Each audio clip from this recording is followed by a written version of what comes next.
मंत्री इंदर सिंह परमार एक दिवसीय दौरे पर इंदौर पहुंचे, जहां उन्होंने स्थानीय कार्यक्रमों में हिस्सा लिया और एसजीआईटीएस में होने वाली बैठक में भाग लिया।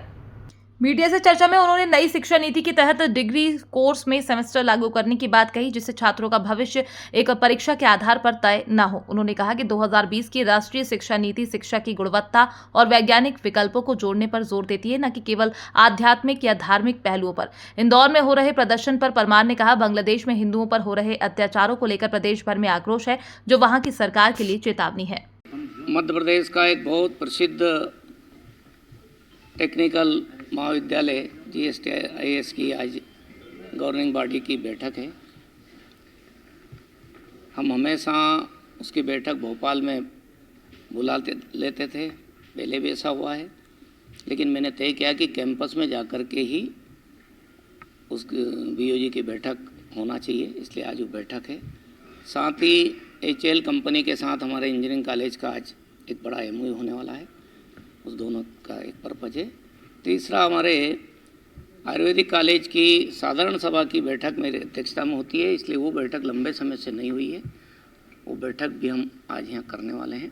आज का मेरा पूरा प्रवास एक प्रकार से एकेडमिक है, क्या क्या आवश्यकता है उन संस्थाओं में, क्या हम बदलाव करना है, उन सब पर हम निर्णय करने की दृष्टि से हमारी बैठकें हो रही है। जो राष्ट्रीय शिक्षा नीति 2020 की जब हम चर्चा करते हैं, ये बहुत बड़े देश के बदलाव की ओर आगे बढ़ने का संकल्प है। और ये केवल लोग ये सोचते हैं कि इसमें केवल अध्यात्म जोड़ा जा रहा है, लोग ये सोचते हैं कि केवल इसमें धार्मिक बातें जोड़ी जा रही है। इस संपूर्ण शिक्षा व्यवस्था में जो परिवर्तन हो रहा है वो गुणवत्तापूर्ण शिक्षा का भी हो रहा है, और भारतीय समाज में जो वैज्ञानिक दृष्टिकोण रहा है, जिसको अभी तक विद्यार्थियों तक नहीं पहुंचने दिया, उन सब चीज़ों पर अध्ययन करते हुए एक्सपर्ट लोग, जो कमेटी होती है, केंद्रीय अध्ययन दल होता है, वो पूरी रिपोर्ट तैयार करके वो पाठ्यक्रम बनाने का काम कर रहे हैं। इसलिए मैं कहूँगा कि पहली बार यदि राष्ट्रीय शिक्षा नीति के संदर्भ में बात होती है, तो पहली बार आज़ादी के बाद में जो लागू करने का काम हो रहा है वो भारत केंद्रित व्यवस्था के आधार पर हो रहा है। मूल में भारत होगा, भारत का दर्शन होगा, भारत की शिक्षा व्यवस्था होगी और भारत के विद्यार्थी होंगे। और इसलिए जो राधाकृष्णन जी ने जो पहला जो आयोग बना था उनकी अध्यक्षता में, उस समय जो सिफारिश की थी वो भी आज तक की सरकारों ने लागू नहीं की गई थी। उनके भी अच्छे पुटकों की एक पीढ़ी से दूसरी पीढ़ी में भारत की ज्ञान परंपरा रही है, वो कैसे ट्रांसफ़र किया जाए, उन सब बातों को करने का काम हमारे शिक्षाविद लोग कर रहे हैं। मध्य प्रदेश के और मेरे ख्याल से देश के कई हिस्सों में आक्रोश दिख रहा है, और आक्रोश इसलिए दिख रहा है कि जिस बांग्लादेश को हमारे देश की सेना ने मुक्त कराया, वहाँ के लोगों को समय समय पर जितना हमारा हिस्सा था वो देने का काम किया। आज वही लोग जो वहाँ के हिंदू है, सनातनी है, उन पर अत्याचार करने पर उतारू हो गए, उनके मंदिर तोड़े जा रहे हैं, उनकी बहन बेटियों की इज्जत लूटी जा रही है।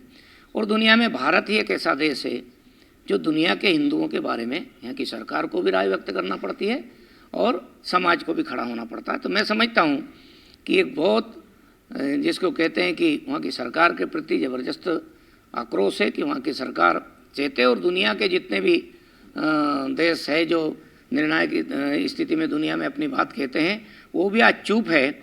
उन पर भी एक भारत की तरफ से बड़ा संदेश जाए कि जनता ये चाहती है कि बड़े देश या संयुक्त राष्ट्र संघ वहाँ हस्तक्षेप करें और वहाँ के हिंदुओं को न्याय दिलाने का काम करें। ये जो धार्मिक नेता है, धार्मिक संत महात्मा है, उनका एक अपना दर्शन है, और वो दुनिया में जो घटनाएं हो रही है उन घटनाओं के परिप्रेक्ष्य में भी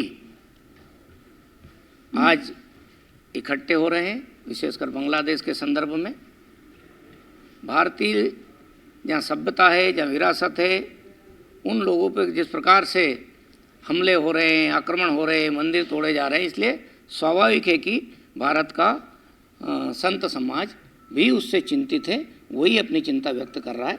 जहाँ तक रहा सवाल शिक्षा नीति का, शिक्षा नीति भारतीय ज्ञान परंपरा को सम्मिलित करने के पक्ष में है। हमारे कई सारे इस देश के जिनकी 8,000 10,000 साल पुराने लिखा हुआ मानते हैं, उनमें कई जगह वैज्ञानिक दृष्टिकोण है। तो भारतीय परंपराओं में, भारतीय ग्रंथों में जहाँ पर वैज्ञानिक दृष्टिकोण है और जो भारतीय समाज में निरंतर उसका उपयोग करते आए हैं, लेकिन दुर्भाग्य से बाद के कालखंड में उस पर रिसर्च नहीं हुआ। इस कारण से वो लोग रूढ़ी भी कहते हैं, लोग परंपरा भी कहते हैं, लेकिन जो परंपरा है लेकिन वो वैज्ञानिक आधार पर स्थापित हुई है। मैं समझता हूँ भारतीय समाज को उस ज्ञान का फिर से बोध कराना चाहिए ताकि लोग प्रकृति की रक्षा कर सके, संस्कृति की रक्षा कर सके।